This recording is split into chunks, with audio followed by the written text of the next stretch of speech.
Susan's thoughts swirled like a whirlwind. She was too distracted by her overactive imagination to notice the shadow falling over her. When she finally looked up, her gaze collided with Ethan's intense, unreadable eyes. Startled, her heart skipped a beat.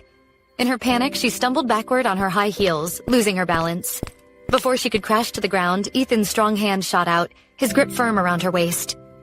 He pulled her against him in one swift motion, steadying her footing while their proximity sent an electric jolt through her nerves. Her nose brushed against his chest.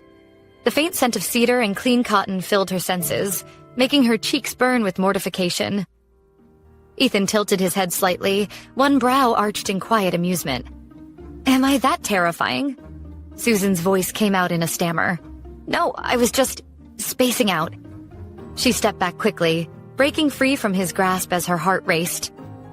"Get in the car," Ethan instructed, his voice steady and unbothered.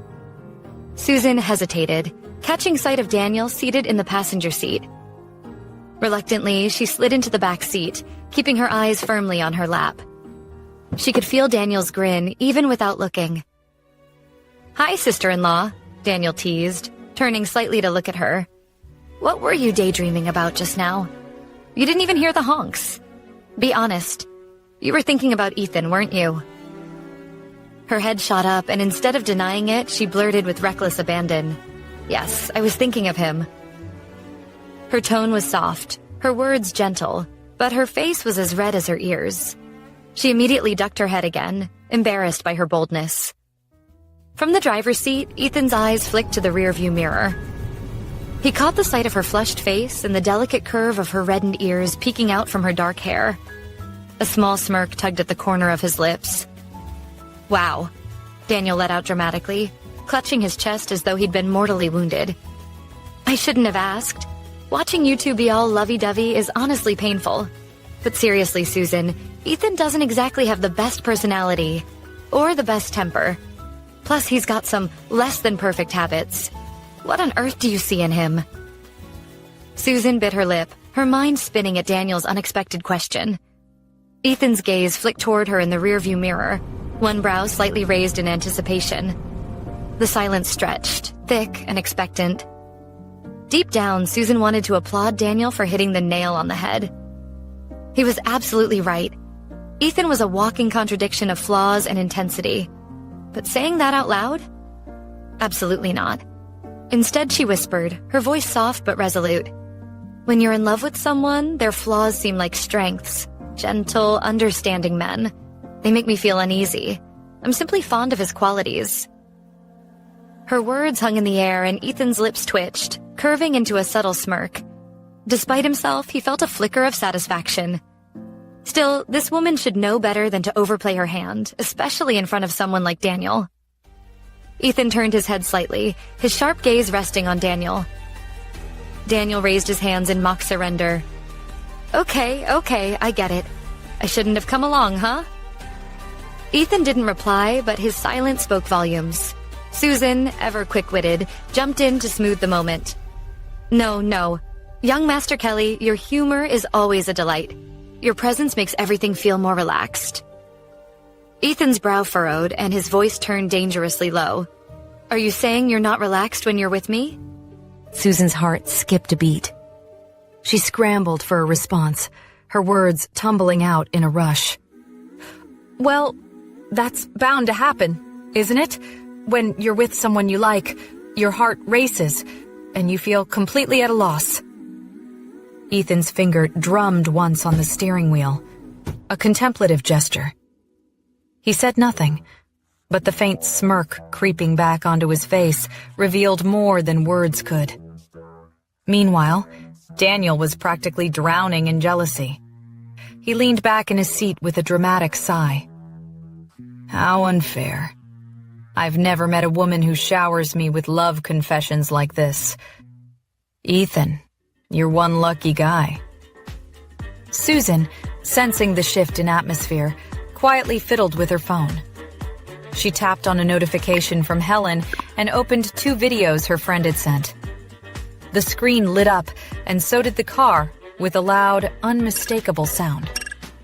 Before Susan could process what was happening, a spicy scene appeared on the screen. Her eyes widened in horror as she fumbled to turn it off, her fingers trembling. The damage, however, was already done. The car jerked to a halt. Both men turned to her in unison, their gazes filled with varying degrees of disbelief and amusement. Susan wished the earth would swallow her whole. Her face burned hotter than the sun as she stammered, let me explain. I was reading a pirated book and it just popped up." Daniel's lips twitched as he coughed to hide his laughter. "It's fine, sister-in-law. I get it. I usually watch that stuff secretly at home, too. Didn't know we shared the same hobbies, though." Susan sat frozen in her seat, the weight of Ethan's curt words hanging heavy in the air. "I'm warning you," Ethan growled, his voice low and clipped. "Don't watch anything dirty like that again." His words sliced through her already raw embarrassment, and her heart sank. Boo-hoo. No comfort, just judgment, she thought bitterly. Meanwhile, Daniel couldn't help himself. "Well, Ethan, if you think about it, it's not entirely bad. Maybe my sister-in-law was just trying to, learn something. For your sake." Susan's head bobbed slightly, her agreement silent but genuine. Ethan's expression darkened further. "There's no need for that. She won't need it." The chill in his tone felt like an icicle driven straight into her chest. Susan's shoulders slumped as despair crept over her. Did this mean he wasn't even remotely interested in her that way? Daniel caught the shift in her demeanor, his sharp gaze catching the unspoken vulnerability in her lowered eyes. With a sigh, he leaned back, shaking his head slightly. "Ethan, you're hopelessly unromantic." A half hour later, they arrived at Miracle Studio. The car came to a smooth halt, jolting Susan from her thoughts. She blinked as she took in the sleek, modern facade of Miracle Studio, California's crown jewel of personalized beauty and style. Susan's jaw dropped slightly. She had heard whispers of this place, its legendary makeup artists, the exclusivity, the months-long wait list. Ethan's deep voice broke her reverie. "Go get your makeup done. I have something to attend to. I'll pick you up later." Her brows furrowed as she turned to him. "Hubby, you just got back to California not long ago. Maybe you don't know, this studio doesn't take walk-ins. You need an appointment at least a month in advance." She hadn't realized what she'd just called him until... "Hubby?" Daniel's boisterous laughter filled the car, the sound echoing obnoxiously. He clutched his sides, barely able to contain himself. "Oh, Ethan, that's rich. She called you hubby." The sharp glare Ethan shot at him could have frozen molten lava.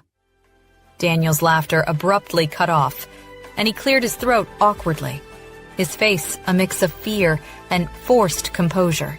"We don't need to make a booking," Daniel said hurriedly, gesturing toward the studio. "Just go up. I've already talked to the boss." Susan hesitated, her mind catching up to the absurd privilege of the Kelly family. "Oh." Her heart swelled with a small flicker of satisfaction. Yes, the Kelly family really was the most powerful family in California. With resources like this, no wonder they made the impossible look effortless. With a final glance at Ethan, she stepped out of the car, her heels clicking softly on the pavement as she approached the entrance.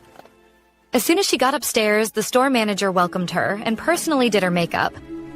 An hour later, Ethan was back, but Susan was not done. He sat on the couch and waited for a while.